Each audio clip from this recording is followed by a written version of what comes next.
പ്രസിദ്ധമായ കൊണ്ടോട്ടി നേർച്ചയെ വരവേറ്റ് കൊണ്ടോട്ടി മാപ്പിളകല അക്കാദമിയിൽ വിവിധ മത്സരങ്ങളും പ്രദർശനങ്ങളും.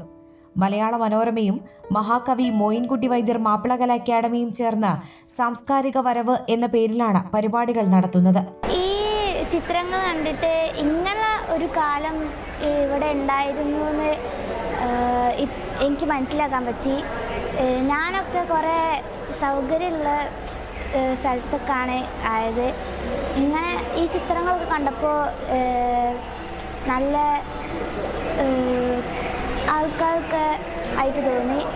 കേരള ഗ്രാമീൺ ബാങ്കുമായി സഹകരിച്ചാണ് പരിപാടി. മാപ്പിളകല അക്കാദമിയിലുള്ള കൊണ്ടോട്ടി നേർച്ച ഫോട്ടോ ഗ്യാലറിയിലെ അപൂർവ പഴയ ചിത്രങ്ങളും പുതിയ ചിത്രങ്ങളും ഉൾപ്പെടുത്തിയ പ്രദർശനത്തോടെ പരിപാടികൾക്ക് തുടക്കമായി. നേർച്ചയിൽ ജാതി മത പ്രായമന്യായിരുന്നു ആ നേർച്ച നടന്നിരുന്നത്. അന്ന് അവിടെ ഒരു പ്രശ്നങ്ങളോ ഒന്നും തന്നെ ഇല്ലാതെ എല്ലാവരും കൈകോർത്ത് ഒറ്റ കൈ വെച്ചിട്ട് എല്ലാവരും കൈകോർത്ത് നിന്നിട്ടായിരുന്നു ചെയ്തിരുന്നത്. കാരണം അന്ന് ആ നേർച്ച ഉണ്ടെന്ന് കേട്ടാൽ തന്നെ ആ ദിവസത്തിന് വേണ്ടി കാത്തിരിക്കുന്നവരായിരുന്നു കുടുംബം മൊത്തം ഉണ്ടായിരുന്നത്. അവർക്ക് അവിടെ നിന്നുള്ള ഭക്ഷണങ്ങളും അവിടെ നിന്നുള്ള ഭയങ്കര ഒരു എന്താ പറയുക ഒരു ഓരോരുത്തരെ പറച്ചലിൽ അവർക്ക് ആ ഭക്ഷണം കഴിച്ചാൽ എന്തൊക്കെ അസുഖങ്ങൾക്ക് ഭേദം വരും എന്നെല്ലാം പറഞ്ഞിരുന്നു. അത്രയും നല്ലൊരു നേർച്ചയായിരുന്നു കൊണ്ടോട്ടി നേർച്ച.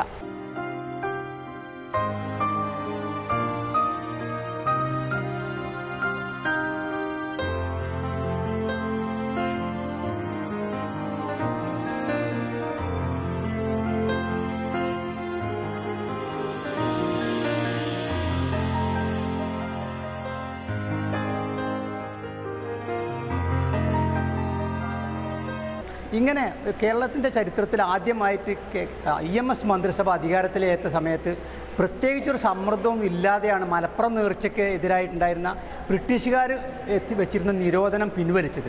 അപ്പോൾ അന്ന് അസംബ്ലിയിൽ വന്ന ചർച്ചയിൽ ചില ആളുകൾ ചോദിച്ചത് കമ്മ്യൂണിസ്റ്റ് പാർട്ടിയുടെ ഒരു ഗവൺമെൻറ്റൊക്കെ എന്തിനാണ് ഇങ്ങനത്തെ ഈ മതപരമായതും അന്ധവിശ്വാസമൊക്കെ ഉള്ളതുമായ ഒരു ഉത്സവമൊക്കെ പുനഃസ്ഥാപിക്കാൻ വേണ്ടി ശ്രമിക്കണമെന്നൊരു ചോദ്യം വന്ന സമയത്ത് EMS കൊടുത്ത മനോഹരമായ മറുപടി മലയാളികളെ മതനിരപേക്ഷത എന്താണെന്ന് പഠിപ്പിക്കുന്ന ഒരു സന്ദേശം മലപ്പുറം നേർച്ചയിലുണ്ട് എന്നാണ്.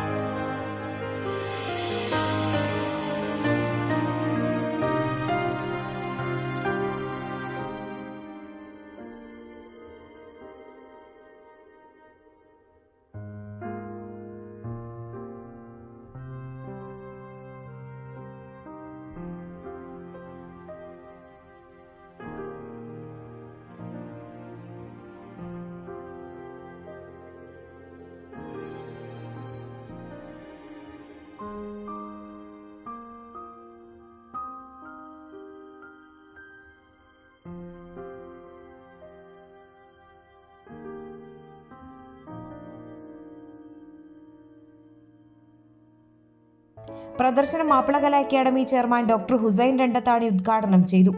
ചിത്ര പ്രദർശനം സന്ദർശിച്ച് അടിക്കുറിപ്പ് എഴുതി സമ്മാനം നേടാം.